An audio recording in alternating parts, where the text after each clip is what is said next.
Prepare for an exhilarating journey through 5 chess games that will keep you on the edge of your seat. Even the strongest players found themselves checkmated in the opening as we delve into these mind-blowing encounters. This video promises to keep you enthralled as you delve into captivating tactical concepts that can elevate your chess skills to unprecedented levels. But wait, there's more. I've got an intriguing chess puzzle waiting for all of you. Be sure to stick around until the end to enjoy the complete experience.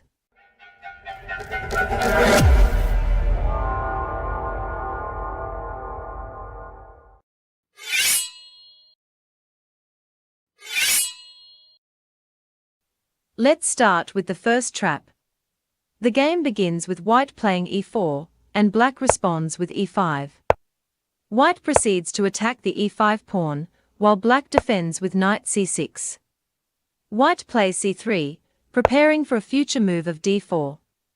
Black counters with knight f6, and white follows up with d4, attacking the center.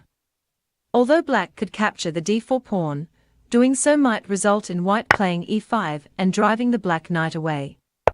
To avoid this, black decides to capture the undefended e4 pawn instead. Hence, black plays knight e4. White responds with d5, further targeting the c6 knight. The knight retreats to e7, and white captures the e5 pawn with their knight. In response, black plays knight g6, aiming to clear the path obstructed by the knight, allowing the queens and bishops to move freely. White continues with bishop d3, attacking the e4 knight. At this point, it appears that white is willing to exchange knights. If black were to capture the knight, white would recapture, resulting in equal material. However, black has a different idea. Since the knight will be captured regardless, black plays an in-between move, knight f2, forking white's pieces. Surprisingly, instead of capturing the knight, white makes a daring move by playing bishop g6, leaving black bewildered by the queen sacrifice. Puzzled, black takes the queen with knight d1, considering it to be a blunder.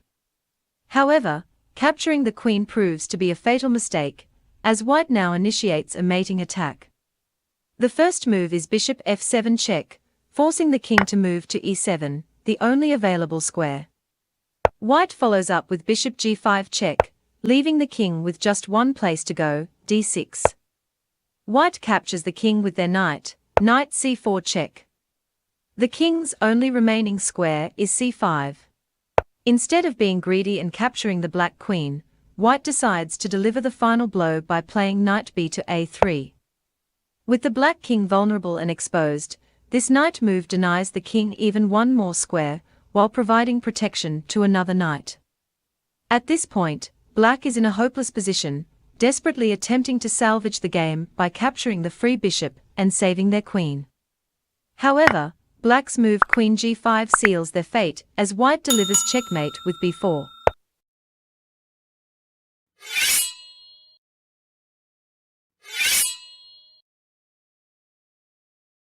Let's examine the second game. White starts with e4, and black responds with e5. Knight f3 and knight c6 are played, following standard moves. White chooses knight c3, initiating the three knights opening. Black plays g6, preparing to fianchetto the dark-squared bishop on that diagonal. White proceeds to open up the center by playing d4. Black captures the pawn, and white's knight moves to d5. Black develops their bishop, and white attacks the queen by placing the dark-squared bishop on g5. Both of white's pieces control the crucial f6 square. Black decides to block the attack with knight g2 e7, but this move turns out to be disastrous. A better move would have been blocking the attack with the other knight, which would have maintained control over the f6 square. White takes advantage of the weakened square and initiates an attack with a sacrifice. First, white plays knight d4, where the only protector of the knight is the queen, while the knight itself is attacked by two of black's pieces. Black happily captures the knight with their bishop, and white boldly makes another sacrifice by playing queen d4. Black accepts the sacrifice, unaware that they are walking into a devastating defeat. White now attacks the king with knight f6, forcing the king to move to the only available square, f8. Finally, bishop s6 delivers the checkmate, ending the game for black.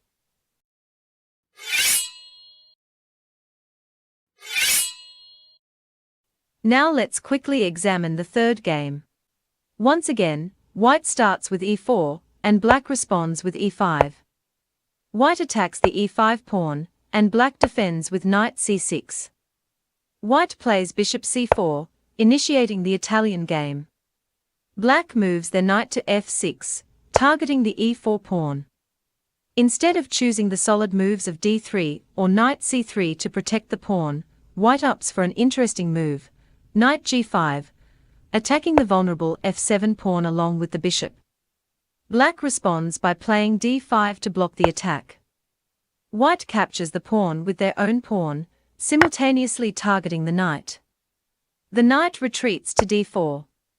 In order to re-establish the attack on the f7 pawn, white plays d6. However, black disregards the defense of the pawn and focuses on other moves.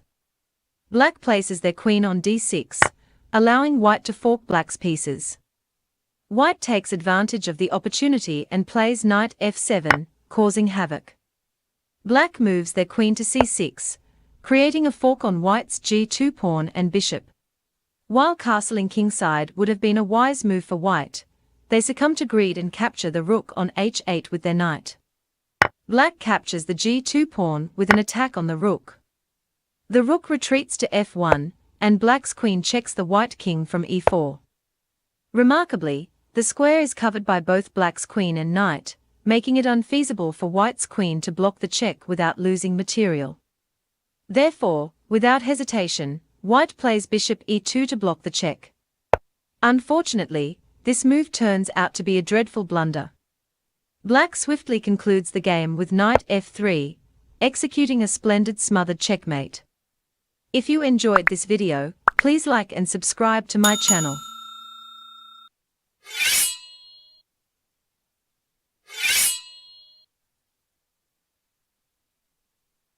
Let's move on to another remarkable game.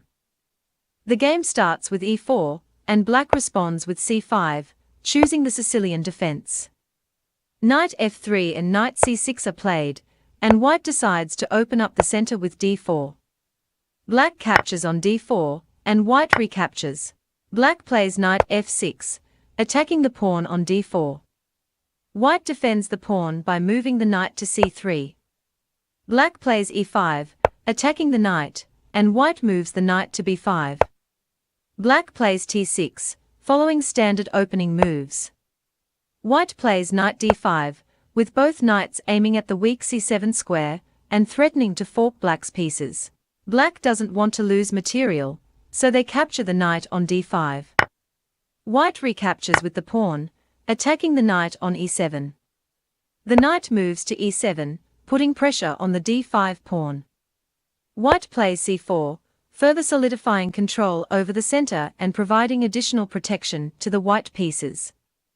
Black, feeling uncomfortable with the knight's placement, plays a6, which initially seems normal but immediately worsens black's position. White responds with queen a4, as capturing the knight would result in the white queen taking the free rook, putting black at a severe material disadvantage. Black counters with bishop d7, targeting the queen and pinning the knight with an attack from the pawn. Black thinks their position is strong, but they fail to realize that white can now checkmate immediately with knight into d6, executing a smothered mate.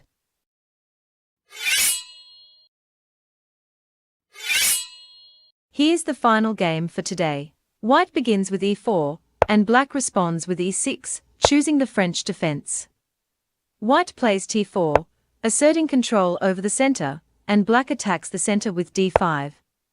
White plays knight c3, providing defense to the pawn. Black captures the e4 pawn, and white recaptures with their knight. Black now plays knight d7, intending to develop the knight to f6. Black expects white to exchange pieces on the g6 square, but white surprises by playing knight f to g5, attacking the weak f7 pawn. Undeterred, black plays bishop e7, preparing to castle kingside. White shocks black by sacrificing their knight with knight into f7, as black's queen is trapped and under attack. Black is forced to capture the knight with their king, and white's other knight jumps to g5, putting pressure on the king and the weak pawn. If the king goes to a8, knight into e6 would win black's queen. If the king goes to f8, knight into e6 would also fork black's pieces, winning the queen again. The only logical move is for the king to go to g8. White happily captures the pawn, attacking black's queen, which moves to e8, the only logical square.